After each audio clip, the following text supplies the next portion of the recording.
এই প্রশ্ন অনেক ওল্ড, এটা আপডেট প্রশ্ন না। কারণ হলো আমাদের দেশের হুজুরদেরও ম্যাক্সিমাম এখন ডক্টর জাকির নায়েককে সমর্থন করে।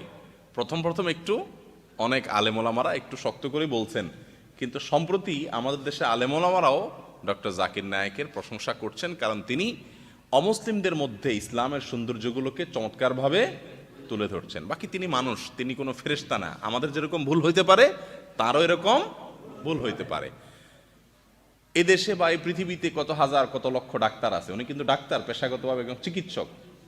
চিকিৎসকরা শুধু চিকিৎসাই করে, কিন্তু কোরআন হাদিস পড়ে, বাইবেল, গীতা, বিভিন্ন ধর্মের বই পুস্তক পড়ে ইসলাম ধর্মকে শ্রেষ্ঠ ধর্ম প্রমাণ করার জন্য একজন ডাক্তারই সবচেয়ে বেশি অগ্রগামী হয়ে গেছেন, তিনি হলেন ডাক্তার জাকির নায়েক।